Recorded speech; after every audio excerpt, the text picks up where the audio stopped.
That's weird, guys, so you don't hear any music.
Hey, Robert, I'm here.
Howdy, howdy, everyone.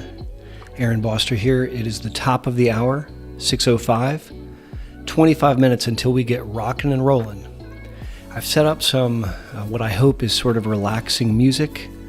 And as I get set up looking through your questions and getting prepared to answer them, I hope that you have an opportunity to chill out and relax. I'm really excited to meet with you in just 25 short minutes.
Hey, Jen McGraw, great to see you. I hope you and yours are doing well.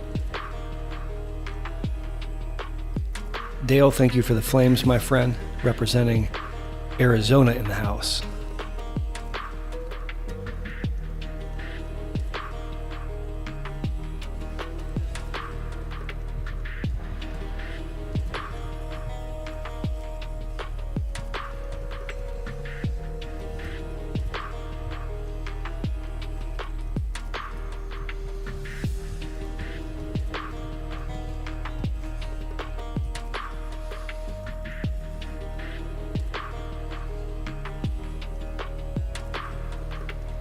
Croatia is in the house. That's awesome.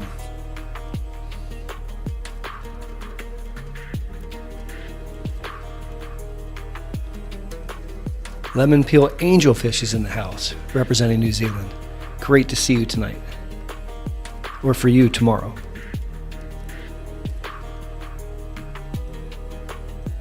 Hey, Stephen, representing Fallon. Great to see you. New York is in the house. Western Penn is represented, Massachusetts. What's up? Bonsoir, monsieur et madame. Montréal, c'est présent. Ça, c'est génial. Ontario representing. Fairmont, Indiana is in the house. Maryland's in the house. We got Georgia represented. Illinois is in the house. West Virginia's got it going on. I am so excited, guys. I've been looking forward to this all week. 21 more minutes and we are live.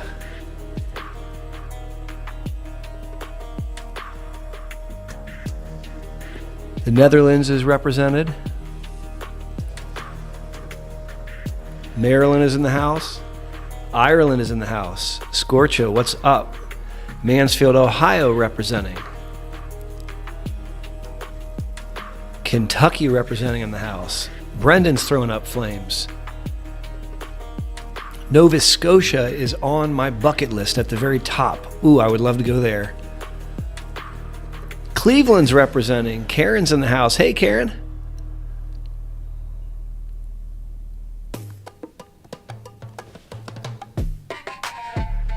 West Virginia. Kentucky, what's up?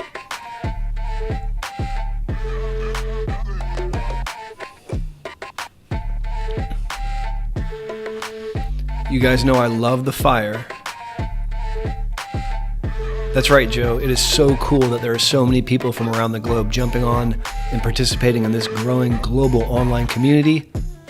Asif is in the house from Israel. What is up?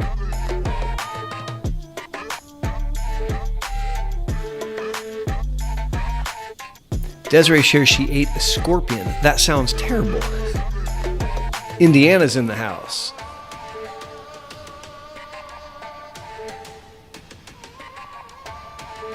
Wilmington, Ohio. Oh my goodness, Pam, that's so kind of you. Wow. I don't know what to say, Pam. I'm blown away. We've got just less than 19 minutes to go, guys. I cannot wait to get started. Central Coast, Florida represented, yo. Ontario is in the house.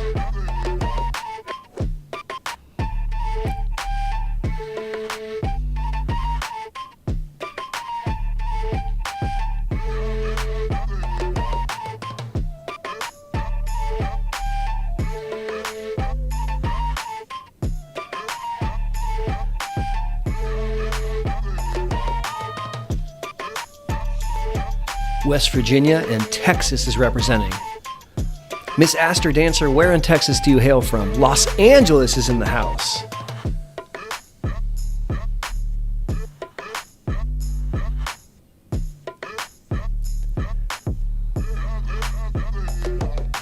Laura's throwing up some flames.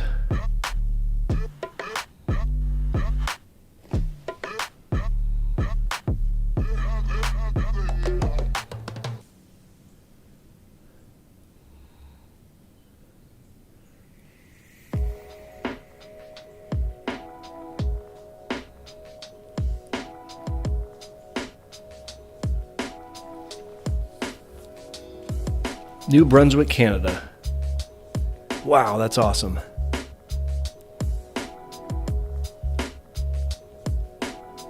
Right on, Miss Astor Dancer. I've got a lot of family in Dallas, Fort Worth, and San Antonio.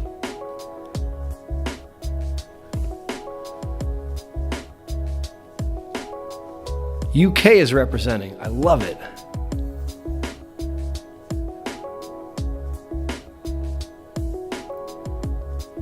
Memphis, Tennessee. What's up, Carolyn?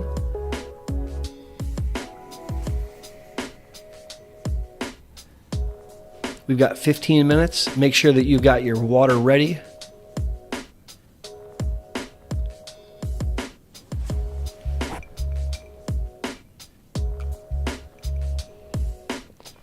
San Antonio is beautiful in my opinion. Little on the warm side in the summer times. Utica, New York is up in the house. I love your handle, Disabled Gamer. That's cool. Colombia is representing. What's up, Russell? I did a lecture tour in Colombia a few years back. It's an absolutely gorgeous country.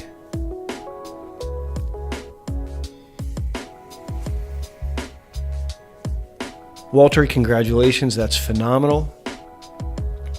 Massachusetts representing. Pennsylvania's in the house. Joe, thank you.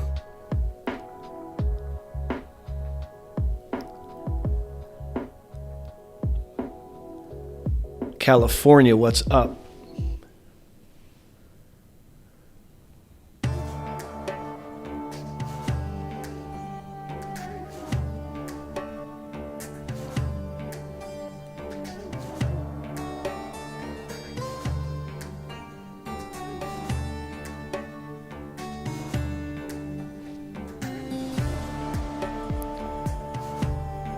Oh, thanks, T-Mom. That's nice.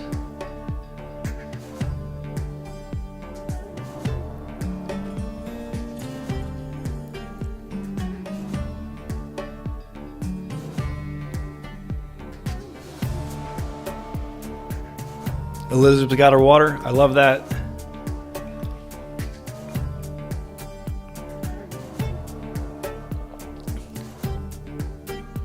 Stephanie, thank you.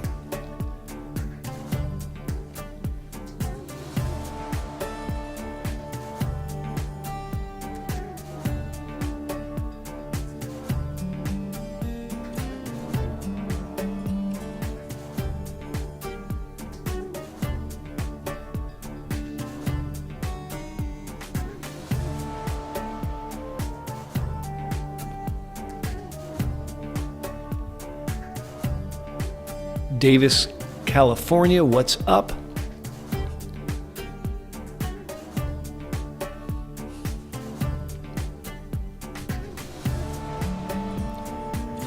Elizabeth lost 8 pounds. Congratulations. That's fantastic.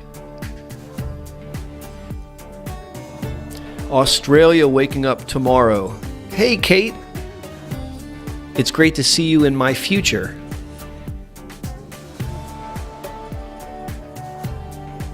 Wales is in the house. That's really cool. One of my absolute most favorite YouTubers on the planet is living in Wales.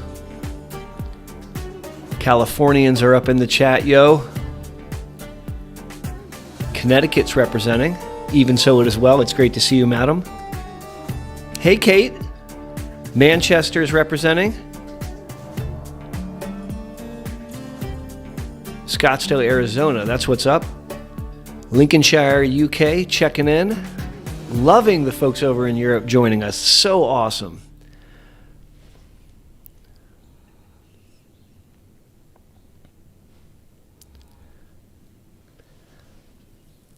"13 minutes until we go live."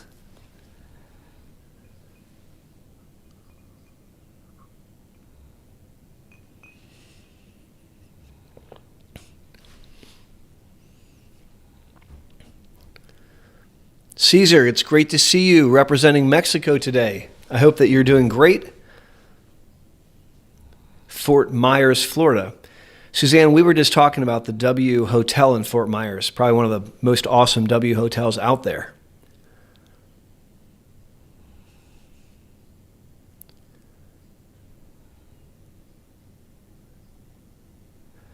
Steven's going to grab some coffee. Amen to that.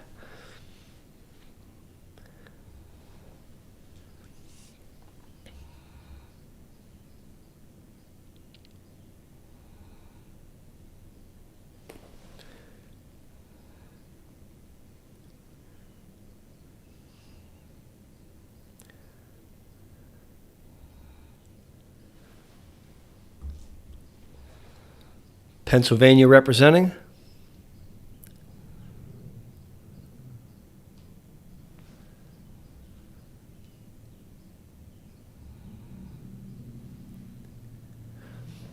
Stephanie, that's a great question. I will address that during the live stream tonight, and thank you for asking. Cape Cod is in the house. That's fantastic. Oh, Susan, you don't want all neurologists to be like me. I can be a goofy guy. I'm not for everyone.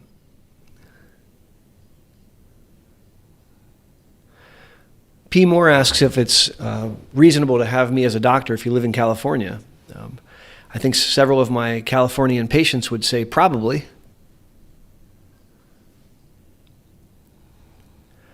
British Columbia representing. I love it. Guys, we have 11 minutes until we go live. Now's a great time to take a bio break, grab some water, get yourself comfy and cozy. Halifax, Nova Scotia is in the house. That's what's up, Robert. Thank you for being here. Mystic Dreamfire. That is a great name. Cleveland is in the house. Cubby represents. What's up? Lena is showing some love. Thank you, Lena.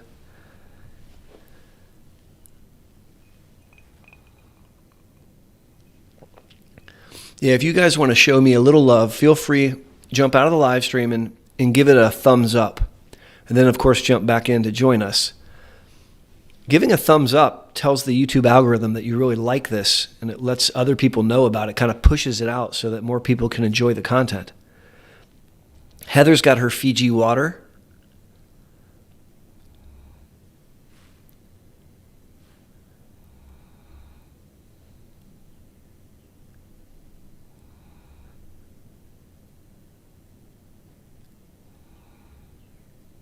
Monroe, Michigan. What's up? Go Blue. Karen more. Yeah, Karen, thank you. And now, coming live, Karen Munley. Hamilton, Ohio. What's up, Larry? 10 more minutes until we go live, guys. I can't wait.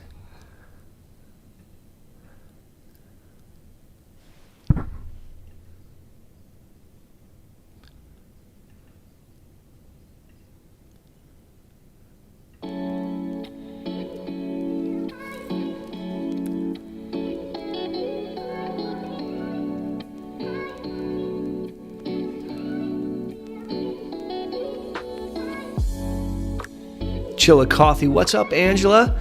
I hope you and yours are doing well. Sharon, you just started a garden. That's on my list. I would love to have a garden out back. New Zealand. Gosh, that's amazing. Thank you for being here, Arwell. London representing. Hey, D.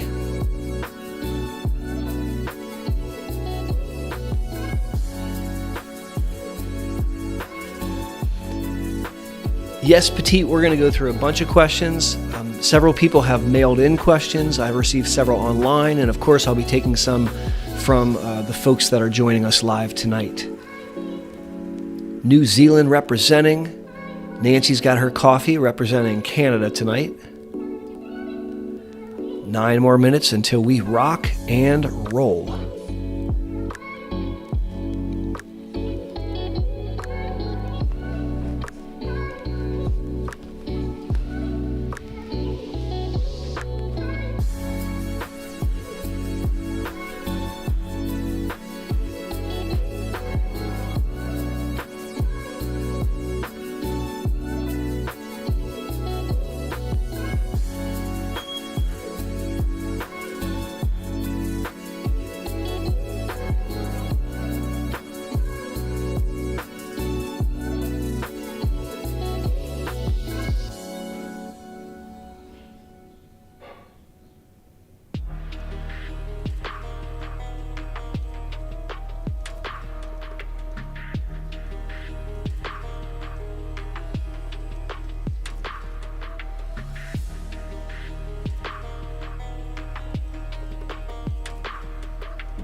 Hey guys, back from a bio break.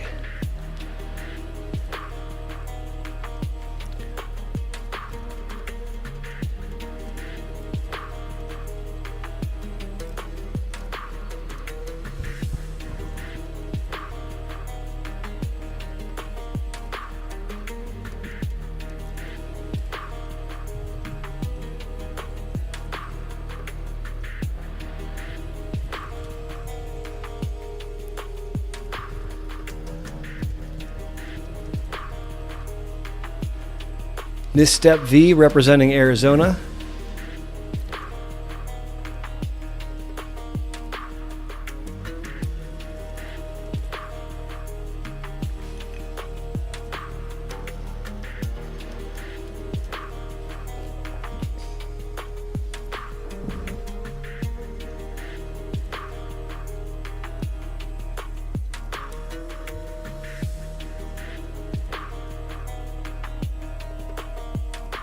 Tammy's got the right idea.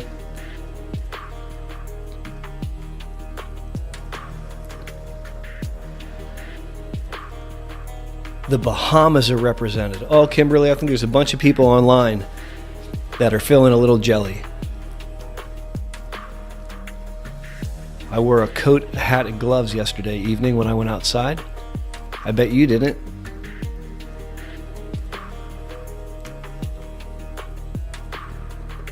North Carolina, what's up?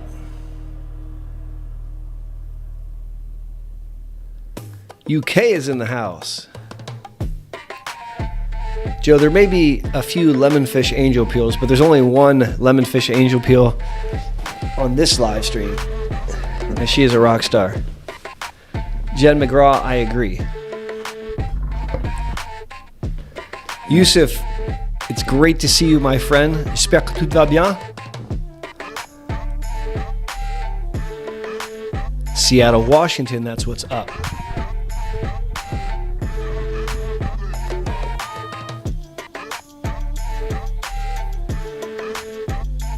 Four minutes and counting. Shadi, that's a good question. We'll try to get to that tonight. Merci bien.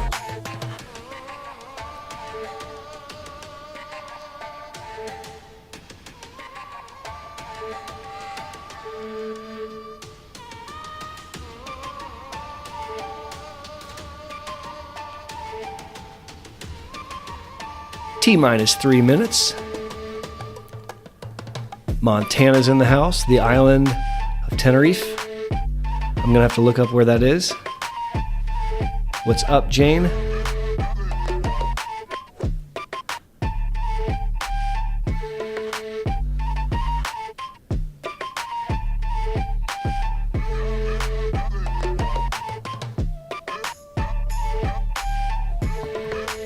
Dublin, I love that.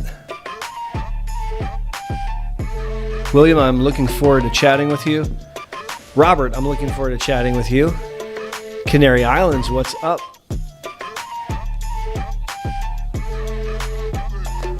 Washington, D.C. Hey, A. Pepper. 3 minutes until go live, yo.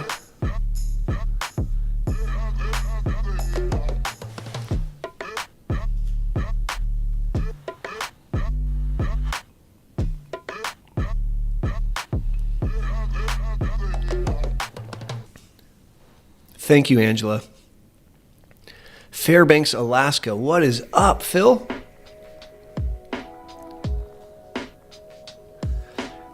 Well, kiss Alex for me, Jen. That is so fun. Maryland's in the house. England represented. Washington represented. Ontario, what is up, yo?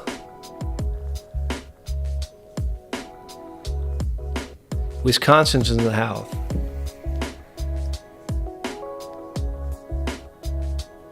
New Zealand, yo.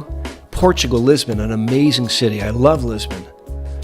I had grilled octopus last time I was in Lisbon. Maryland's representing. What's up? New Zealand's in the house. Bonsoir. J'espère que tout va bien. Julie, merci de venir participer. On va commencer dans 1 minute. Très bientôt. We have 1 minute until the go live. I'm pumped. I've got my water ready. Let us do this stuff. Counting down 60 seconds, guys. I am ready for this. I hope that you are ready for this. I've been waiting all month.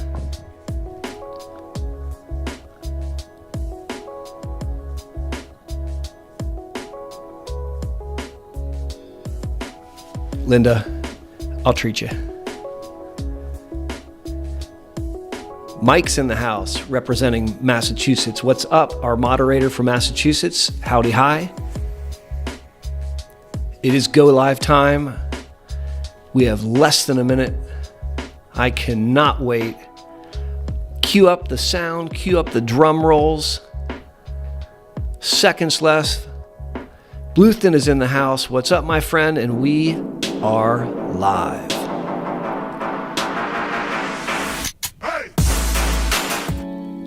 Howdy! Hello, everyone. Howdy, hi. Aaron Boster here. I am absolutely thrilled to be with you tonight. Let me write howdy properly. This is so amazing. There's 151 of you that jumped online. I'm absolutely blown away. Gosh, thank you. If you stumbled upon my live stream and don't know me, my name's Aaron. I'm an MS neurologist in sunny Columbus, Ohio, where it's really, really cold despite almost being May. I am so thrilled to have all of you join me. We've been doing these live streams now for a few years, about once a month. I've been more consistent since the pandemic started, and it is such a joy to watch this growing global online community grow and build. There's nothing neater than watching you guys interact in the chat and answer each other's questions and support each other and support me in my efforts to do three things. I want to educate, energize, and empower people impacted by MS. That's patients and partners and practitioners alike. And tonight we are going to be doing a live stream, Ask Me Anything MS. Now, for those of you that are participating in my live streams, very often I provide a didactic session and I'll do some updates in clinic, and that's not going to be the theme today. Today, we're going to be tackling your questions, and many of you are kind enough to submit questions online, and so I've got a stack of questions here that I'm going to be reading through. I'm also going to be going through several questions from previous live streams that you have been kind enough to send me. And of course, the moderators will be queuing up a couple questions here or there from you guys live at the same time. Now, if you've never joined a live stream, I hope that you brought some water. My water is in cans tonight. This is seltzer, 0 calories, caffeine free. I love this stuff. So MS Water Challenge. If that's new to you, when I drink, you drink. Let's do it. MS Water Challenge, guys.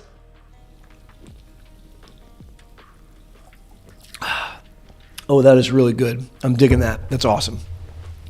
So thank you so much for jumping online tonight. We're going to start off this Ask Me Anything Q&A. And I thought that I would tackle a few of the questions that many of you are kind enough to submit at first. And then we're going to turn and take some other questions. So let's start off. Now, this first question comes to us from Jessica, who writes the following. I've been diagnosed with relapsing MS in early 2020 at the age of 32. So we're talking about someone who's had MS for less than 2 years. Since then, my symptoms have rapidly declined, including trouble with walking, spasticity, bladder issues, and many more. I'm currently on Ocrevus, and I've been told having C-spine damage is a symptom free-for-all, which I think she means like you can have lots of symptoms. But at what point is the previous damage causing havoc, or could it be primary progressive MS? Each MRI is stable, but symptoms are worsening. Thanks. Now, that is a very, very intense question, and it's a multifactorial question. So I want to spend some time kind of unpacking it and talking about it. So first of all, we've got a young lady who is only 32 years of age, and at the time of diagnosis, and she's now 34. And she's sharing that despite being on ocrelizumab, which is a B-cell depleting MS medicine, one of the top medicines that are currently available to treat MS, that she's noticing that she's having issues with walking, spasticity, and bladder. And she suggests that she has cervical spinal cord lesions. So how do you sort out if this is just the cervical spinal cord lesions that are causing problems, or if she has, instead she points out, primary progressive MS? So first of all, relapsing MS and progressive MS are the two kinds of MS that you might experience. relapsing MS is defined as a human being with MS who has had at least one attack. And so if you have clinically isolated syndrome, the very first attack, that is a form of relapsing MS. If you have relapses and you have more than one, then we would use the old terminology of relapsing remitting MS. Nowadays, we just call it relapsing MS, and that's clearly a form of relapsing multiple sclerosis. And if you have progression of disability, independent from attacks, but you've had attacks in the past, we may call that secondary progressive MS. But all of those different phenotypes are all relapsing forms of multiple sclerosis. Progressive MS is a situation where you're getting worse in the absence of attacks. In primary progressive MS, so primary progressive MS or PPMS, is a situation where you start progression from day zero, and it's a slow, insidious decline in the absence of a history of attacks. So, the first way that I would try to sort out the answer to your question, which is it more likely to be cervical spinal cord lesions that are causing symptoms, or is it primary progressive MS, is not based on the imaging, but based on your history. Have you had a history of attacks or attack? If the answer is yes, then I don't think that we're dealing with primary progressive MS. Now, another comment, you say, you can have lots of lesions from the C-spine, and that's 100% true. C-spine lesions are much more symptomatic than brain lesions. And prognostically, they're a little bit more concerning than with brain lesions. And that was an excellent question, and thank you for asking it. So as I'm done, I'll throw these behind me. That's kind of fun. And now let's take a question from the folks that joined us tonight. There's 165 of you online. Wow, that's neat. In case you were curious about my bald spot, this is exactly what it looks like. When I was a child, I would sneak behind my grandfather and I'd climb up on a chair and I would try to measure his bald spot, and he'd go like this. Years ago, my son did that to me, and it made me laugh, and it made me think that my grandfather's probably up in heaven looking down and laughing and teasing me.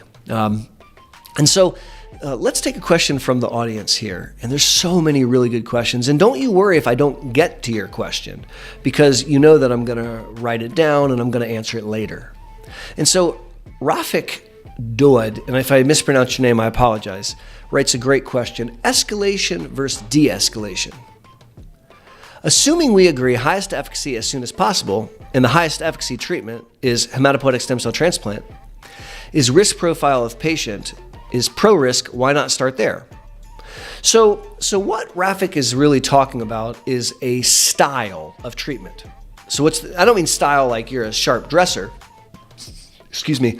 I'm talking about the style of treatment related to how do you use and order and sequence the MS medicines. And historically, a lot of MS neurologists, much to my chagrin, use an escalation model, where they start off with a low efficacy medicine that has hopefully very lovely side effects. And if that disease modifying therapy controls your MS, then yay. And if it doesn't, that's okay, they'll tell you, because then they'll upgrade. And I think that is flawed 18 different ways. Now, I've made several YouTube videos on why I think the escalation model is faulty. And in fact, it's a major driver of why I have this YouTube channel, to teach people that the escalation model is flawed. And what Rafik is saying is, goes, well, what about the other option, de-escalation, where you induce, you start real big dog, and then you de-escalate as time goes on. And he's saying, well, Aaron, if you're going to use a de-escalation model or an induction model, why wouldn't you start with hematopoietic stem cell transplantation? And so a hematopoietic stem cell transplant, which may become a theme of this evening, is not a drug, it's not an MS medicine, and it's certainly not approved in MS in any country in the world. It's a procedure where we destroy your bone marrow, and then we give you back new bone marrow in hopes that it takes, so you have a new immune system. And this is very helpful in cancers where the immune system is aberrant and causing tumors. And it can also be helpful in autoimmunity where the immune system is aberrant and attacking yourself. The answer to your question is a couple. Number one, this has not been proven unequivocally in MS to the satisfaction of regulatory bodies, meaning like the American FDA or the European EMA. And so as a result, it's not going to get paid for by any government insurance or third-party payer. The second thing is that it's not prime time yet. There's still a lot of really important research going on. My friends at the Cleveland Clinic, Jeff Cohen, is doing a study looking at stem cell transplantation. Heck, I did a study with stem cell transplantation called the HALT trial like 10 years ago. And it's really not prime time just yet. And so I don't think it's something that we should just delve out. The third comment that I'll make is that there are MS medicines, principally alemtuzumab, Lemtrada, which I find to be almost on par with a stem cell transplant, but with a side effect profile that I personally like better. And so I don't think that you're far off. I think in a future state where government insurance will pay for hematopoietic stem cell transplantation, you may see some people impacted by MS starting off there. Great question. Thank you for asking it. That was a solid one. So Bluthden, who has been a longtime viewer and excellent participant in this channel, coming from Central North Jersey, writes, do baby stem cells sometimes transfer to mothers during pregnancy? Is there lasting effects in this transfers? I have to be honest with you and say that I don't know, but I don't think so. But I really don't know the answer, and so I wouldn't take what I said as gospel, because it's outside of where I'm smart. And I certainly don't want to extend my expertise where it doesn't belong. Okay, let's take another question from our audience tonight, and then we'll jump into another question that was sent to me. Let's see. So in follow-up, Sorcha Boyle writes that just had a hematopoietic stem cell transplant in London 2 months ago. The NHS is doing it for MS. That's awesome. Now, Sorcha, you bring up a really important point. It's not every English MS patient who qualifies for hematopoietic stem cell transplantation. There are certain pretty rigorous criteria that are applied. And so I'm delighted that you had access to that. I think that's really, really cool. So Lemon Peel Angelfish is, as a moderator, is forwarding a question. This question is asked by none other than Meadow Mama. That's an awesome name, by the way. So Meadow Mama asks, I'm 65 years old, and my doctor told me I'm too old to have a flare-up. False. Is that true? No. Do flare-ups stop as we get older? So if you look at the frequency of attacks or relapses, it's really an age-dependent phenomenon. Not the age, the duration of MS, but literally like how old you are. So 20-year-olds are way more likely to have an attack than 30-year-olds, who are way more likely to have an attack than 50-year-olds, who are more likely to have an attack than you are at 65. So the probability that you have an attack at 65 is way less than it was at 35, but it's still possible. And here's my counter argument to that doctor. Yes, it is less likely you have an attack. And yes, if you have an attack, it's way less likely that you bounce back. So taking a disease-modifying therapy to prevent an attack in your 65th year of life takes on a different purpose. The purpose at 65 years of life is not because you're at high likelihood of having an attack. It's that if you have one, you're at high likelihood of not bouncing back. And so I appreciate that question. That was a really good one. So let's take a question from the pile of papers that I have here. And so here's a question. And maybe we'll highlight this question by changing up the camera a little bit. And so let's take this question, which is written by Alan. So Alan writes, why do new potential DMT clinical trials use low efficacy or placebo as comparator versus going against a high efficacy DMT like Ocrevus or Tysabri? So that's a very, very intelligent question. And I'm not surprised because Alan is a really smart dude. And he's basically saying, when we do MS clinical trials and we're taking a new therapeutic that we're really excited about, why are we comparing it to a low efficacy medicine? And let's use a great example of when we did, let's talk about the BTK trials. So right now, I'm involved in several BTK investigations.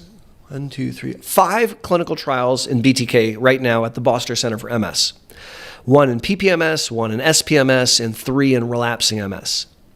And we'll stick with the BTK trials so that I can answer your question, Alan. So in the BTK trials, everyone is pitted against Aubagio in the relapsing trials. So all the relapsing patients are taking either the BTK inhibitor or Aubagio. Now, Aubagio, which is teriflunomide, is a lovely medicine, but it's not a high efficacy medicine, right? So it's not going to bring the thunder in the noise with new attacks. It's not going to bring the thunder in the noise with cleaning up new spots on the MRI. And so why are they using Aubagio as opposed to a bigger dog medicine? Well, there's a couple reasons. Reason number one is Aubagio in specific is easy to use in clinical trials. It's a pill once a day. And so it's easy to blind the person because they can make that pill look a different way. And so it's not very cumbersome. You're not taking a pill twice a day or taking a shot or an infusion. So that's one reason. The second reason is statistics, because it's easier to beat a low efficacy drug. And when you think about trying to get a drug FDA approved, the manufacturer and the scientists working with the manufacturer have to prove statistically significantly to the satisfaction of the regulatory bodies that this drug is better than some other drug. Now, if you wanted to show that a drug was better than a high efficacy drug, the difference between those two drugs would probably be kind of small. So the difference between, say, Tysabri and Aubagio as it relates to relapses might be kind of big, whereas the difference between Tysabri and Ocrevus might be really small. So if you have a very small difference, but you want to find something that's statistically significant, you have to enroll a lot of patients, like a bunch of patients, and you have to keep them in the trial for a very, very, very long time. And that's expensive. Now, when you think about a clinical trial, I was told that for a phase 3 trial, which is what we take to the American FDA, if there's 2 arms, meaning you could either go into drug A or drug B, each arm for a 2-year trial costs about $100 million. So that's a $200 million trial. And that's comparing the high efficacy to a seemingly low efficacy. So if you were to try to show a difference between 2 high efficacy drugs, you might physically not have enough money to do it, or enough time, or enough patients to enroll. And as a result, I don't think there's a single manufacturer in the United States that wants to risk losing their entire portfolio because they're trying to find a difference that's really small. And whether that's good or bad, that's kind of what we see. Now, Nancy says there was a photobomb from the kitty. Yeah, I've got my son's cat climbing around here, so you may see Mewtwo. He's more like a dog than a cat oftentimes. So that was an awesome question, Alan. Thank you very much. We'll throw that behind us, and let's celebrate by changing up the scene. By the way, guys, thank you for putting up with all my scenes. This is fun for me. I joke that instead of friends, I play around on YouTube. But in all seriousness, it's really an exciting opportunity for me to interact with you and talk to you and answer your questions. And it means a lot to me. And so thank you for letting me goof around with this. Many of you told me that you really didn't like the Snapchat filters, and so we're not going to be using them today. I'm trying to be respectful, and if that's kind of off-putting, maybe hearing the answer to a neuroimmunologic question from a Viking is not as cool as I think it might be. So let's take another set of questions. Here are 2 questions, really good ones. The first one is stem cell transplantation a cure to MS? And in a word that rhymes with mo, the answer is no. So hematopoietic stem cell transplant a cure? And the answer is no, it's not. So how do I come up with that answer? By the way, there are 200 of you online. That's amazing. Thank you so very, very much. I'm blown away. Thank you. If you guys would honor me and throw some flames up in the chat, let's flame up the entire chat and show the YouTube algorithm that this is awesome. I am so thrilled. I can't stand it. In fact, I'm going to do a victory lap. Da-da-da-da, da-da-da-da. Running around. I'm so excited. We have 200 people on the live stream. Thank you. And victory lap is done. Now, as you flame up the chat, let's talk a little bit about the question, is hematopoietic stem cell transplantation a cure? And the answer is no, it's not. And so if you look at stem cell transplantation trials, 5 years after you've been treated, some of those people are going on to have active disease. And I take care of several patients that have had stem cell transplantations. And some of them have quiet disease, and some of them do not. Some of them have had attacks. Some of them have had progression. Now, don't get me wrong. I'm not trashing stem cell transplantation. It's a powerful, powerful tool, but it is not a cure for multiple sclerosis. I wish it was, but it's not. And that was a really important question because I think sometimes people think that it's a cure, and it's not a cure. Now, the next question is just fantastic, and this is a little bit self-aggrandizing, but it's my live stream, so I'm kind of allowed. They write, please let me know the procedure to book an appointment with you. Well, wow, that's really, really nice. So I do take new patients. John Scapino, gosh, thank you, sir. That's really, really nice of you. I hope that you and your family are doing wonderful tonight. And so the question is, how do you get in to see me? So I take new patients. I saw 3 new patients in consultation today. One was from Ohio, one was in California, and where was the other one? The other one was in another state, but I'm blanking on which state right now. And so let's talk about how you do that. So the first thing you can do is go to bosterms.com. So I'll put that up in the chat. That's my website. And if you go there, there's actually a button up at the top for a new patient consult. And you can actually get into the patient portal and enter all your information. And that speeds up the consultation process big time. That's one way you can do it. Now, if you're not inclined to do it on the interwebs, then you can call us. And that number is right here, 614-304-3444. And so literally, if you're in the United States, call that number. If you're in Europe, put a 1 in front of it for the American exchange. And you'll pick the consult line. You're going to talk to my team member named Amanda, who is thebomb.com. She's awesome. And she's going to shepherd you through getting you in. I'm going to need to see records, and I'm going to need to see MRIs shipped to me before I can see you. And I would be delighted to see you. We see multiple new patients every single day. It's an honor and a privilege, really very special. Oh, Tennessee. That's where the 3rd patient came from today, was Tennessee. Absolutely. Let's do an MS water challenge. All right. So I've got my water. You've got yours. MS water challenge, guys. Let's do it up.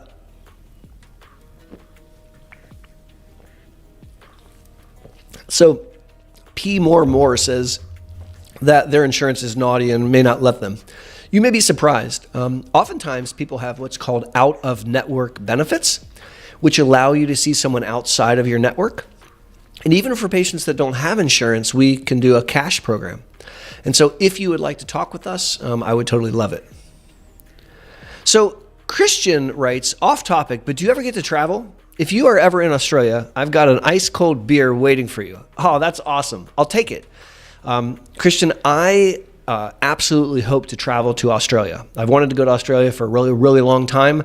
It's absolutely one of the places in the world that I really hope I get to see. I do get to travel. Pre-pandemic, I traveled quite a bit for work. Maybe once or twice a month, I would travel around the United States and sometimes overseas to educate people impacted by MS and providers to kind of help them up their game. And so, now that the world's starting to open up again, it's my hope that I can start to do a little bit more traveling as well. Thank you for asking that question, and hold that beer for me because I would say yes to you. Now, I do have a little bit of apple juice with me tonight. And so in addition to my water challenge, I'm going to take a sip of apple juice. That is a very, very nice apple juice. It happens to be made in Kentucky. All right, let's take another question. I would like to, so Desiree says that she wants to go to Australia as well. I bet you we would find a bunch of people that would be inclined. So Angela asks an outstanding question. How long does Evusheld last? She gets hers tomorrow. So first of all, Angela, yay. I'm super excited you're getting it. That's awesome. And second, 6 months. We believe it gives you protection for about 6 months. All right, that was a really, really good question. Let's take another one. So P. Moore says, well, gosh, why don't you open up a clinic on the West Coast? So I opened up the Boster Center for MS March of 2020, March 18th to be exact. And 2 days later, the governor of Ohio saw fit to close the state. And my practice has mirrored the global viral pandemic perfectly. We are really, really excited at the Boster Center. We've been thriving and growing, and it's been an awesome, awesome experience. I don't think that we're going to be putting a satellite anytime soon. Many lawyers and business people told me that you can't start a practice in 2019, 2020. It's simply not possible, and they are dead wrong. But what is true is it's really, really hard. And I think, realistically speaking, I'm not going to have a satellite across the country. I wish I could, because California is gorgeous. Cynthia is in the house. Hey, Cynthia, it's great to see you. Thank you very much for joining us tonight. So Shannon Bernadette asks a very enlightened question. Where did it go? There it is. So she says, what's the difference between NMO and MOG? Right? So let's talk really quickly about MS versus NMO versus MOG. So what's the deal with these letters? MS, NMO, MOG. Multiple sclerosis is a condition where you have an autoimmune process which beats up your brain, spinal cord, and optic nerves. And that's 99% of what I see in clinic are people impacted by MS. There are two cousins of MS on the screen, NMO, which is neuromyelitis optica, and a cousin of NMO called MOG, myelin oligodendrocyte. And this anti-MOG and anti-NMO are two cousins of MS. They're both very, very nasty. They tend to present with optic neuritis or transverse myelitis or a brainstem syndrome. And they mimic MS, but they're different. And pathologically, they're very different. Like, what's causing the damage is not the same thing. Now, NMO and MOG are probably more similar than they are as compared to MS. And when I test someone for neuromyelitis optica, I always also test them for MOG, because sometimes someone who looks like they have NMO will actually have MOG. And in my experience, the treatment is the same. I don't treat them differently. All right. Let's see here. Let's take another question. So this is a really intense question from Jane. How do I know if I'm aspirating? Wow. Okay, so first of all, let's define aspirating. So let me write that down. Aspiration. So aspiration is a scary word. Aspirating is when you put stuff down the front tube. So in your throat, you have two tubes, the front tube and the back tube. Now the front tube goes to your lungs. So that's the tube for oxygen. And then the back tube goes to your stomach. So that's the food for food and water, or that's the tube for food and water. And you don't want to put food and water down the front tube, because your lungs can't digest the food and you're going to give yourself pneumonia, an aspiration pneumonia. Aspiration is when you swallow down the wrong tube. And the reality is that half of people impacted by MS are not aware that they're aspirating. And so they may be swallowing food or saliva or water, and it's going down the wrong tube, and it's a setup for an aspiration pneumonia. Now, this is a very, very serious topic, because there are three ways that someone with MS will die. One is from a decubitus ulcer, so a bed sore that seeds the bone and infects the body with an infection. The second way is if they have a urinary tract infection that seeds the blood. That's called urosepsis. And the third way is through aspiration pneumonia. So aspiration is a really, really big deal. Now the question is, how do I know if I'm aspirating? Well, first of all, if you're wondering whether you're aspirating, we already need to be very, very sensitive as to whether or not you are, because you might be, because half of people don't know that they are. And I would be particularly concerned if you were coughing when eating or drinking, sputtering, clearing your throat, having trouble swallowing. Those kind of things are tip-offs. And if you are concerned that you might be aspirating, I think it's really, really super duper uber important that you see a speech pathologist. So some of you who follow the channel may have seen the live stream that I did a couple months back with an amazing young lady named Caroline. Caroline Conway is finishing up her PhD studying speech pathology. Her mom has MS, and she is really dedicated to beating up on MS, Caroline is. And so she came on and did a really cool live stream with me where she talked about aspiration pneumonia and several other things that are involved with MS.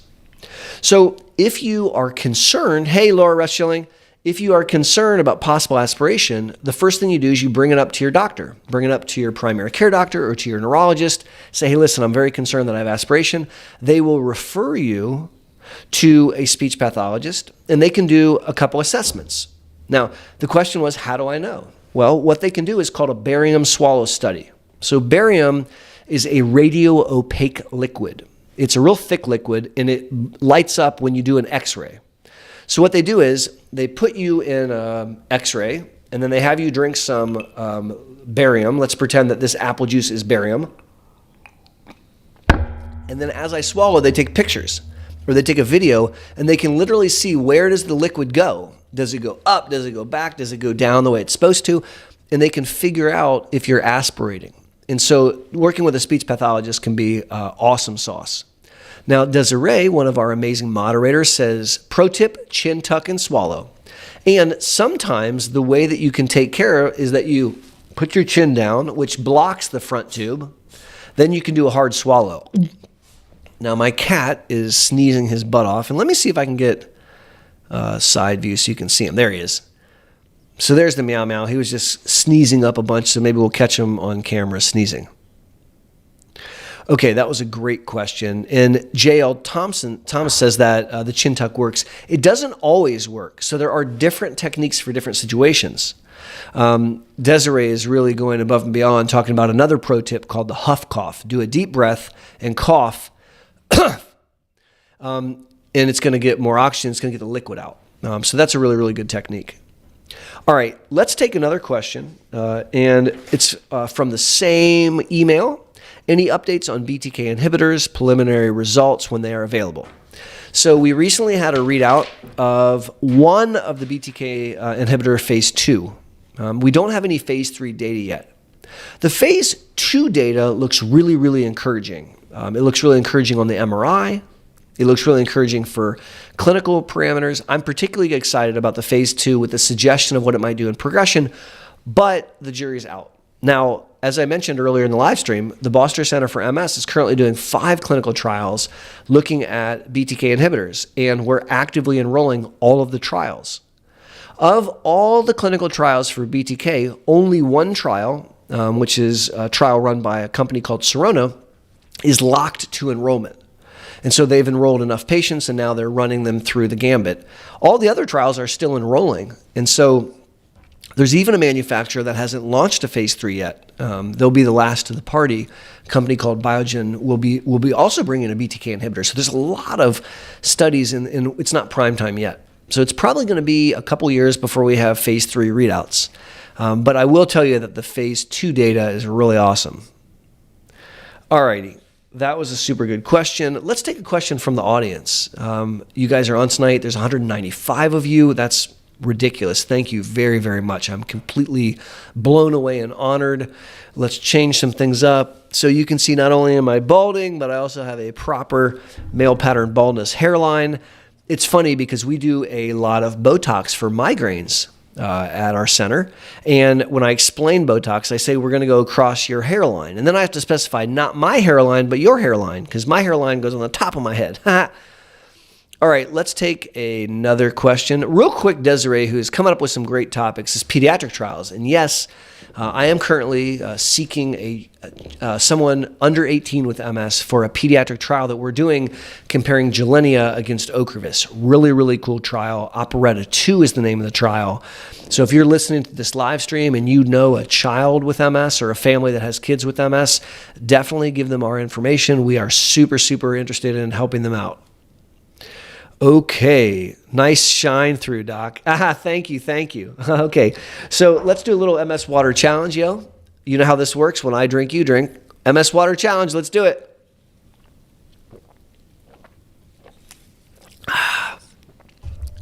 That's really, really good. So, John Scapino writes, grass doesn't grow on a busy street. Amen, my friend. That's exactly right. All right, guys. If you're enjoying this live stream, we've been going live for about only a half an hour now, throw some flames in the chat. Let's show the YouTube algorithm that we love this stuff. Go ahead and show them that you like what I'm doing, and throw some flames in the chat. Let's get the whole chat flamed up, and then we're going to go through a bunch more questions. If you're just joining us, my name's Aaron Boster. I'm an MS neurologist in sunny Columbus, Ohio. And we're doing an Ask Me Anything live stream. That is Mewtwo, my son's ragdoll cat, and you guys are amazing with your flames. Thank you so much for representing. I'm digging that. I love it. Thank you, thank you, thank you. That is just too fun for me. That's really, really awesome. I super appreciate that. We've got flames all over the place. Go ahead and show your love for the chat. I really appreciate you doing that. That's really cool. Gosh, you guys, this is so cool. Thank you. A little toast to the live stream with the most. You know, when I started this YouTube channel a couple years back, I never thought that there would be a community. I thought that I would just make some YouTube videos, and I kind of hoped that maybe some folks with MS would find it. But what I never dreamed of is that, 36.2 thousand people would subscribe to the channel. And, thousands of people each week would watch the videos. And then we would do live streams like this, and, 200 human beings would join me to have a conversation. I'm just touched and blown away. That's really, really neat. And I'm so grateful. Very, very cool. All right, so those flames were fantastic. I'm feeling warm all over. Let's change up the scene a little bit and take another question. And so here is a set of questions that were sent from us. This is a question that has been asked a lot, and so I'm going to answer it tonight. And it's about tumefactive MS. And so let's break down that word. Tumefactive MS. So, what is tumefactive MS? And so I'll read you this question, and then we'll talk about it. All right? I would like to know more about tumefactive MS. And can these brain lesions cause below-the-head symptoms? What would you recommend as a disease-modifying therapy for this rare subtype of MS? Excuse me. So, tumefactive is a doctor word that means like a tumor, but it's not. So, tumefactive MS looks like a tumor, but it is not. I spelled is wrong, but I'm pretty sure you guys can figure out what I meant to say. So when you look at the brain scan of someone with MS and you're looking at the lesions tend to be between 5 or maybe like 3 and 15 millimeters, the size of the lesion. This is an average size lesion. And generally, the lesions do not have edema or space. They're not swollen and pushing the brain away. And so, in other words, when you look at the MRI, it does not look like a tumor generally. Normally, MS lesions don't look like a tumor. A tumefactive MS lesion is a lesion which is way bigger than 15 millimeters. Typically, they're huge. And they are space occupying. So they're actually pushing on the brain a bit. And they're scary looking. So when you see a tumefactive MS lesion and you're not used to seeing them, they'll take your breath away. But here's something really, really cool. Prognostically, tumefactive lesions fare better than small lesions, which is not intuitive because when you see this big honking lesion in your brain, you're like, ah! But when you study them, they actually fare better, which is weird. And so what do you do with a tumefactive lesion? It's the same thing you do with any other lesion. You give steroids. If that doesn't work, you give more steroids. If that doesn't work, you give plasma exchange or IVIG to treat the attack. And then what medicine do you use? Well, I like to start off with high efficacy medicines when I see tumefactive MS. And so I'm reaching for drugs like ocrelizumab, ufatumumab, alemtuzumab, natalizumab. That's my go-tos. Great question. Thank you for asking it. Now, it's interesting. So we just lost 30 people on the live stream. I don't know if you were getting bored or you just didn't like that question. And so Cynthia is making a question comment. You didn't think you would make a Boster village. That's funny. Well, thank you. And I'm so glad that you're part of it. I really, really appreciate that. Let's take a question that I had recorded off of an old live stream. And so let's answer a question from the bucket of aging out of MS. So I was asked a question several months back by a gal named Sonia who says, can one age out of MS? So let's type that in the chat. So the question is, age out of MS? Can you age out of MS? And this has to do with what's called immunosenescence. So immunosenescence is a doctor word, which means the immune system becomes quieter as we get older. And so the thought is that as you age, your immune system gets a little bit quieter and a little bit quieter and a little bit quieter. And that's why you can see cancer as you get older, because your immunosurveillance is not doing its job. And autoimmunity should become quieter as you get older. So the question is it quiet enough that you opt out where you don't need treated anymore? I was taught that MS starts to really quiet down in your 7th and 8th decades of life. So I'm talking about in your 60s, 70s, and 80s. And if you get to be in your 70s or 80s, I will talk to you not about stopping your medicine. No. I'll talk to you about de-escalating your medicine, going from a high-efficacy medicine down to something that's less potent but has a better side effect profile. I'm a big fan of de-escalation. I am not a fan of stopping medicines. All too often I've seen someone who is in their 60s or 70s and they've had their medicine stopped and they have an attack, or they have progression independent from an attack, and neither are okay with me. Not okay. And so I don't want to do that. Now, Caesar is sweating his tush off because he lives in Mexico. Now, Caesar, if you were up here in sunny Ohio, you would not have that problem, my friend.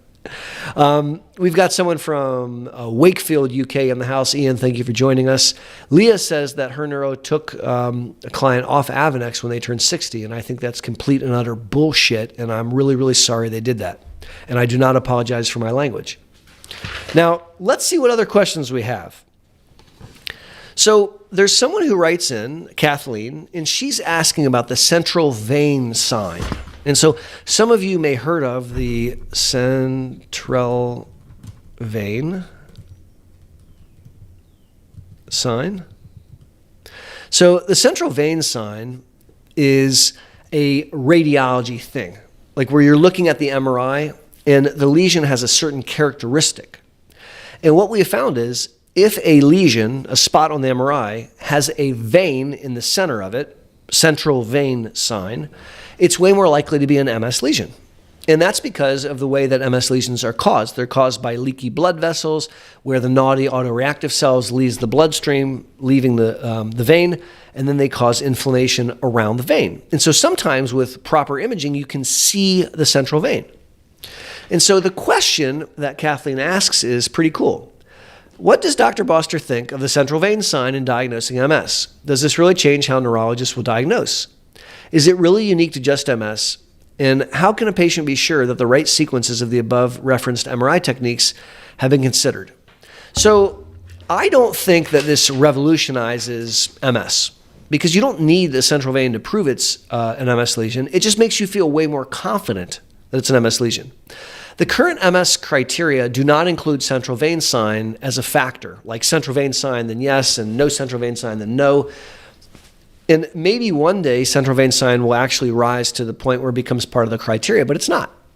So to me, it's just further evidence to make me feel really, really confident that we're dealing with MS, but it's not changed how I make the diagnosis. It may just change the degree to which I feel confident in the diagnosis. So E. Carlson asks a good question. Ampera, is it worth it? Yes. So 4-aminopyridine or Ampera, or in Europe, Fampira, is a drug that's a weird drug. It was originally invented to kill pigeons in New York. And they would sprinkle it on the rooftops, and pigeons would eat it and seize and die, for real. And what they found was if you give humans a lower dose, they don't seize and die, but it buttresses them against heat sensitivity, which is really cool. Think about that. So many people impacted by MS, when they get overheated, bad things happen. They can't see, they get numb again, they get weak, and they're walking, bad things occur. And about half to a third of people that take Ampera, which is a twice-a-day pill, are buttressed against that. So they get overheated, but they don't go blind, or they don't get numb, or they don't get weak. So they're buttressed against heat sensitivity and against motor fatigue, because when you're huffing it, you raise your core body temperature and you can short circuit things. Now, not everyone with MS responds to Ampera, and we're not smart enough, us MS neurologists, to figure out ahead of time like who's going to respond and who isn't going to respond. And so what we typically do is we give it to you for a month, maybe 2 months. And at the end of 2 months, you're going to tell me one of two things. You're either going to say, wow, that was amazing, and you're never going to let me take it away from you because it's really, really helping. I call that a Lazarus effect. Or you're going to say, I don't know. And if you say, I don't know, then it didn't work. And then we would stop it. And so when people respond to Empira, it's life-changing in some respects.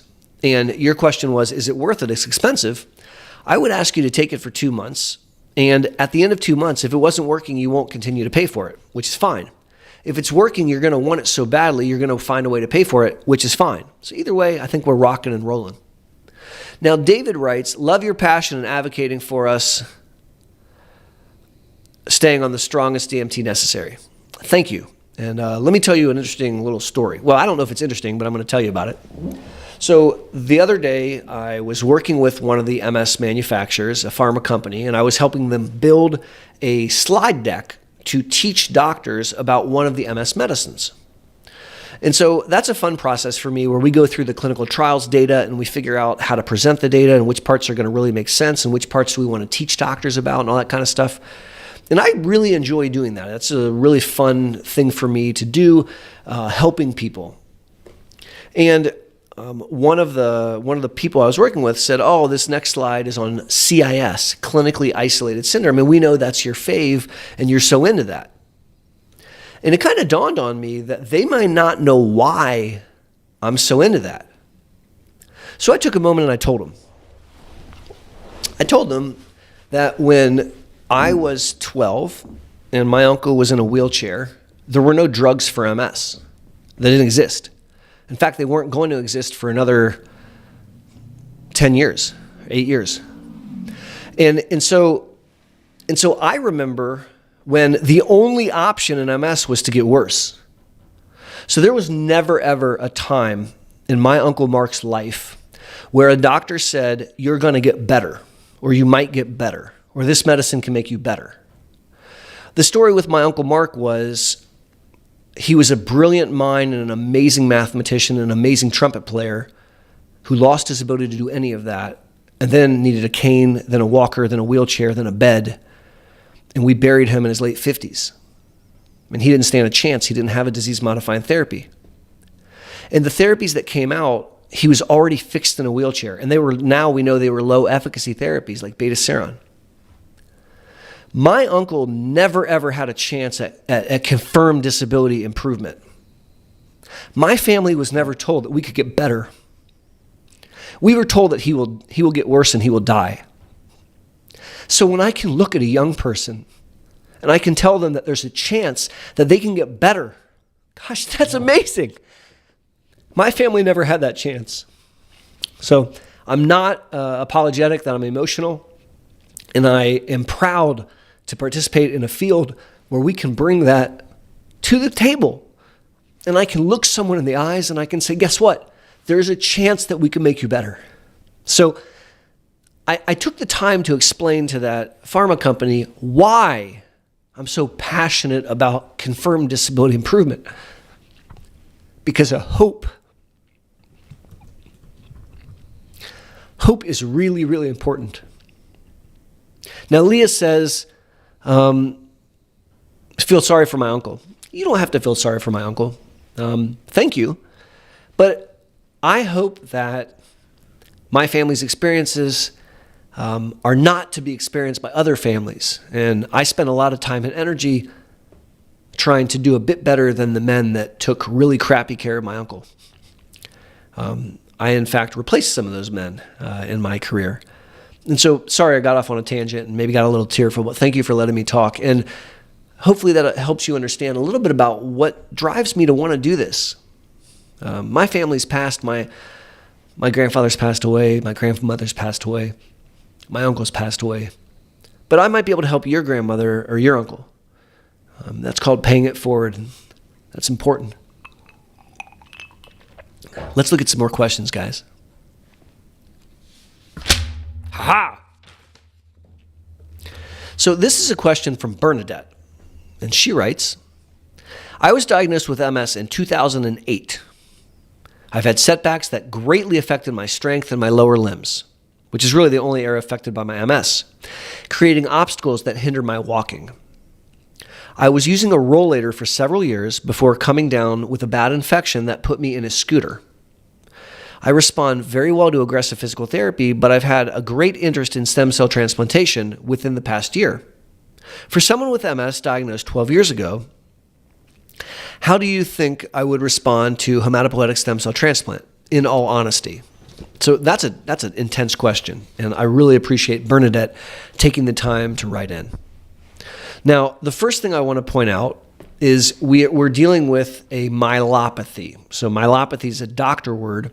The spinal cord's been affected, and it's taking out her legs. And so she's having an increase in trouble in walking. And that's not uncommon in MS.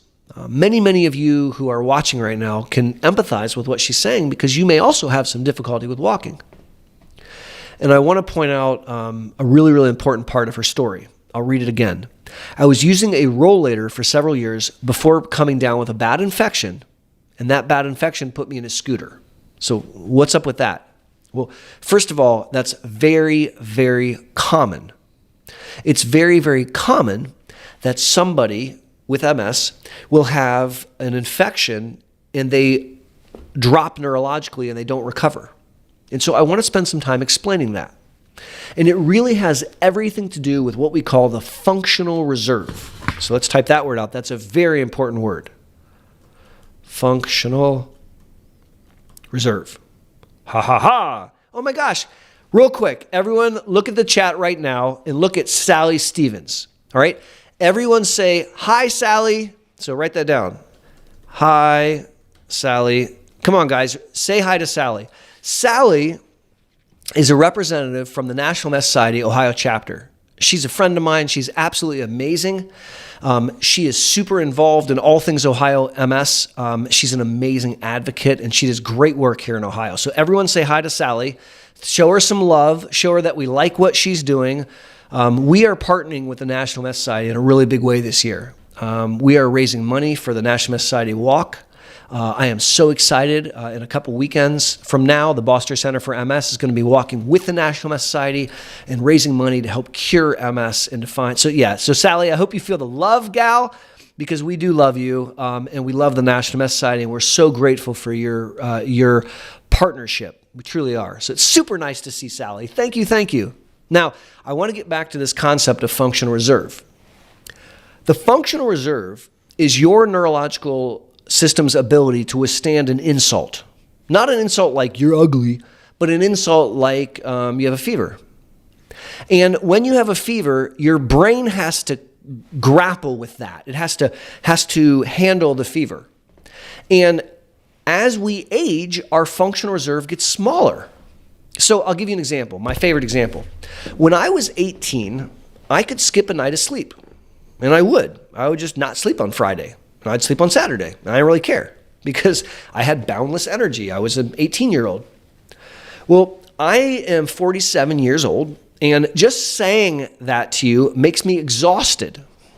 And all too often, I'm trying to sneak upstairs like at 9 p.m. to go to sleep and hope my family doesn't see me because my functional reserve is not what it used to be. It's different.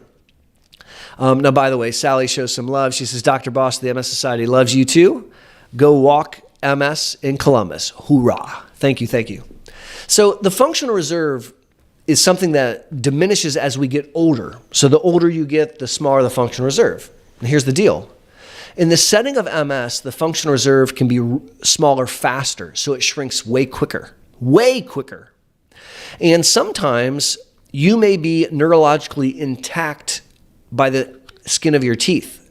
Your functional reserve is barely adequate to do, in this example, walking. And when you have an infection, that's an insult to your nervous system. You don't handle it and you can't bounce back. And so the experience that the human being has is a stepwise fashion, and they don't recover. And that's real.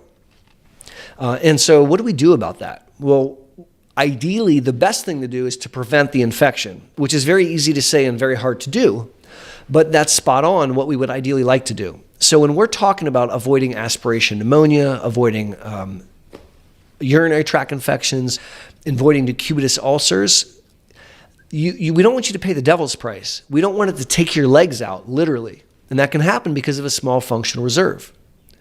The less brain volume loss, the less atrophy you have, the more we allow your brain to age naturally, the better you're going to handle those insults, right? And that's a really, really good question. Now, the second half of the question dealt with stem cell transplantation. And this person says, be honest with me, would I be a good candidate for stem cell transplant? And my answer is, I don't think so. Now, I don't have enough information to say with authority, but someone who's having progression of disability to the point where they're fixed in a scooter is not the first person that I would be thinking about for stem cell transplantation. Now, there are studies looking at progressive MS, and maybe one day we're going to have an appropriate application for that, but that would not be where I would spend my time. My fear would be that the risk-benefit is not in your favor. Okay, now let's see. There was a couple paid questions, and I'm so blown away by that. I'm going to go up and find them because that's just such an honor. And nobody needs to pay to have a question answered, but I'm just tickled that you did. And so I'm going to scroll back and try to find that question. So here it is. So Shannon writes, TMI, which is impossible on this channel. There's no such thing as TMI. Whoops.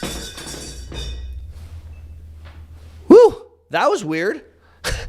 Let me change the scene since I just ripped one of my high-end cameras off the wall. Huh. That was TMI. All right, we'll put it back on. I'm sorry about that, guys. That's pretty crazy. Here, we'll just do something weird and we'll set it right here. Okay, that was really wild. This is called a glass camera, where you're looking through an apple juice glass. All right, let's get this out of here. Sorry, guys. I'll have to set myself up a little bit better last time. So there's no such thing as TMI, Shannon. All right, no shame in your game. What you're asking is something that's very, very appropriate. It's going to help a bunch of people. She writes, I've had monthly bowel changes for the past few years. My primary care says it sounds like IBS, but then I'm diagnosed with MS. IBS and MS common? Thoughts? Yes, very, very common, like hella common. And the vast majority of people with MS do not have normal poops. Facts. In fact, here, watch this. I'm going to make a poll. Do you have pooping problems? Watch this, right? So I'm throwing out a chat in the community. You can answer honestly because we don't know how you answered. But what I suspect is the vast majority of people are going to agree with you that they have pooping problems. And all too often, what I'm told is that I either have constipation and can't poop at all, or I have a near accident and I have massive diarrhea. And so it's not uncommon than what you're sharing. And I do see that in MS all the time. All the time. Now, let's take a moment and let your 200 friends in the chat answer. And already we've had 71 votes. 85% agree that they have pooping problems. And so see my point? Let's just let that run for a little while. 86 votes, and still 85% are having pooping problems. So you are not by yourself, lady. On the contrary, the majority of people on the call today have pooping problems. So there's no TMI there. Now, what do we do about pooping problems? Well, first of all, it's readily treatable. I recommended treatment for pooping problems multiple times today. And I'm going to share with you the triad of good poop, right? There's 3 things that we want to do. And every single one of you know what the first one is. MS Water Challenge, yo. You got to drink your water. MS Water Challenge. Drink up, everyone. Whoop, whoop. And so the very first thing that you want to do if you're having trouble pooping is to drink more water, right? So I want you to drink 20 ounces of water 5 times a day. That's really what I'm shooting for. Drink a big glass of water with breakfast, lunch, and dinner. That's 3 glasses. And then 1 glass of water between breakfast and lunch, and 1 glass of water between lunch and dinner. That's 5 glasses. You can do that. And that's going to be the first step in the triad to good poop. The second step is to add in probiotics. Love me probiotics. I am literally almost at the point where I'm going to recommend probiotics to all of my patients with MS, like just ubiquitously. Everybody take probiotics the same way I have everybody take vitamin D, because people impacted by MS have abnormal gut flora. So the bacteria in their gut are wackadoodle. They're the wrong kinds. That's called dysbiosis. And it makes you have IBS type symptoms where you have diarrhea or you have constipation. It's terrible. And so probiotics is a pill of billions of healthy bacteria. And it populates your gut with good bacteria. And it changes your bowels for the better. So when people take probiotics and they have diarrhea, it pulls them in the center. When people are on probiotics and they have constipation, it pulls them in the center. And so both groups of folks do better. Now, look, there's been 128 votes, and 83% of these people, Shannon, are right there with you having pooping problems. So it's not uncommon. It's actually very common. And the first thing, water. The second thing, probiotics. The third thing, fiber. So American diets are almost devoid of fiber because mass-produced food needs to be cooked quickly, people think. And so manufacturers remove all the fiber because it makes it cook faster, which is gross and really problematic. Because as a woman, you want to have about 30 grams of fiber a day. And the American diet has less than 10 on average. And so you're not getting nearly enough fiber. Fiber is an indigestible solid like sawdust. So if you eat a bunch of sawdust without adding water, you're going to make cement, which is bad. But if you add fiber and water, that's like adding water to sawdust. It swells up like a sponge and it mixes with the stool and it makes it big and bulky and easy to hold on to and easy to pass. And so if you want to up your bathroom game and poop like a rock star, water, fiber, probiotics, hook it up. Now I have a bunch of videos on my channel about pooping. And I have one video, I think I said like 50 reasons or 60 reasons you can't poop or something like that. So go look at that video and just get out a pen and paper. And if I say one that affects you, write it down. And you can bring that to your doctor and you guys can talk about it. Now, you gave a $5 super chat, and that is like the nicest thing on the planet. I'm so appreciative of that. Thank you. And thank you for the really great question. I'm just not used to someone doing a super chat. That's really cool. Thank you. All right. Now, we have reached an hour, but I'm not ready to stop yet. And so if you guys want to keep going, then throw up some flames. If you're ready to wind down, we can wind down. But if you rather keep on keeping on and do a couple more questions, flame up the chat for me. So let me see if you want some more questions asked or if it's time to wrap up with flames. Flames mean keep going. No flames mean we'll wrap up. Rochelle wants to keep going. Mama Bear wants to keep going. Ballpark Karen Tweed wants to keep going. Oh, yeah, we're not done yet, guys. Lemonfish Angel Peel wants to keep going. Jen McGraw wants to keep going. All right, we're going to keep going. Rush Schilling says yes. This is fantastic. Thank you, guys. Thank you for the love. That's really, really neat. Look at this. I've got such a goofy... Here, we'll do it. I wonder if I can set my camera back up. You guys can see a behind the scenes of how weird this works. Let's see. Huh? Yay. Okay. Haha. See, my tech guy took care of that. I am my tech guy. There are 217 people on. Wow. That's amazing. Thank you. And there's flames in the chat. I'm absolutely in love. Let's go with another question, guys. Here's a great question sent by someone asking the following. I'm taking Ocrevus, and I wonder if that medication can be the cause of my allergies. I've never had suffered from them previously. That's a really interesting question that Jonah asks. And I don't know the answer. I've taken care of a lot of people on Ocrevus, like a lot, like 1,300 or some big number. And I'm not familiar with that. Now, I have not done an investigation, and so I'm going to. And the next time you and I see each other, I'll know the answer because I'll have checked it out. Now, Joe Siders, who I absolutely adore, has asked a couple times about lion's mane.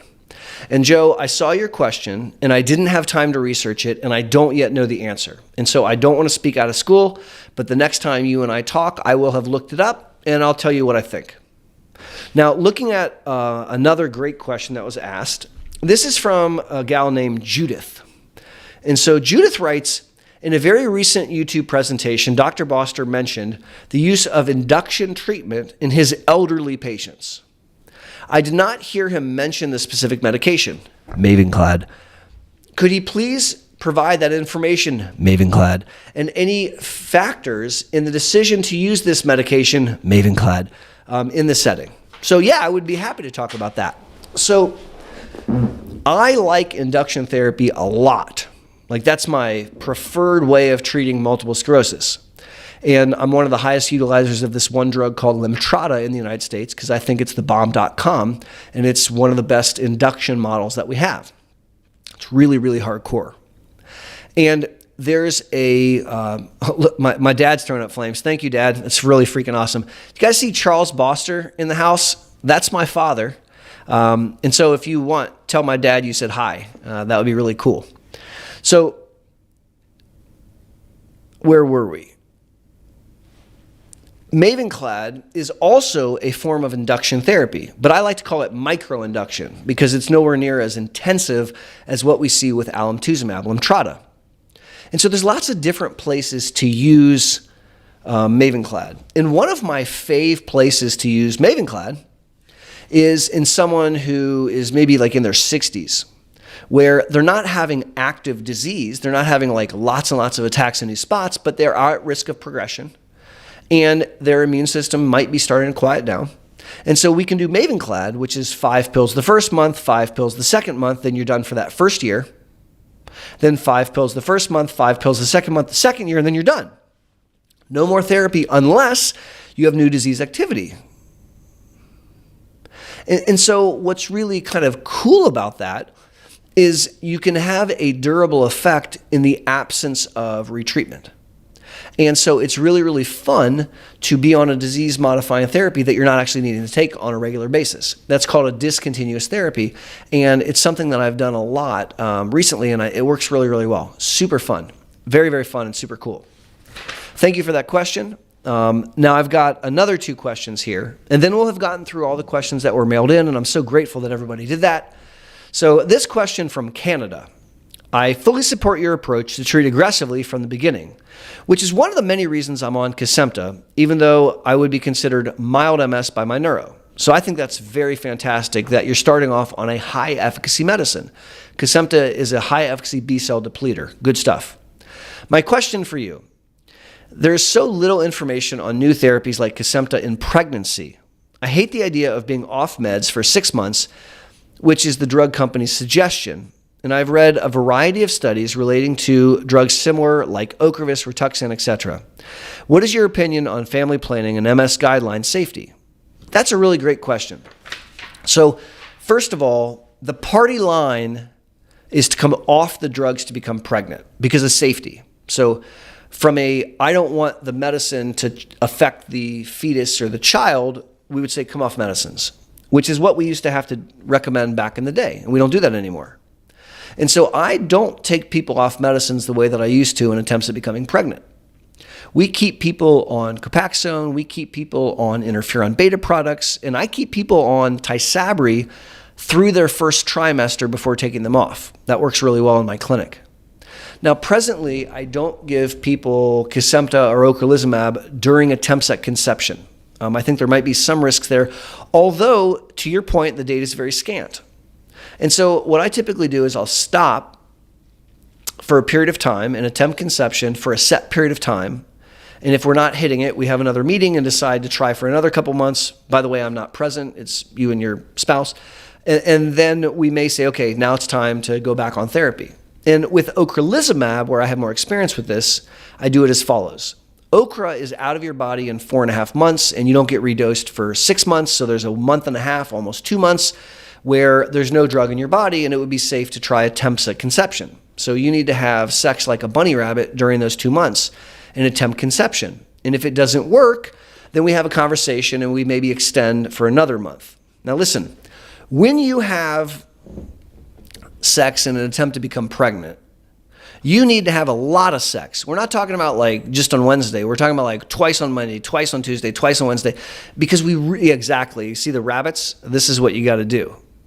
And that's because there's a window of opportunity. So you're not going to just casually do that. And in the setting of, hey, Doug, coffee in hand is in house. What's up, man? It's good to see you.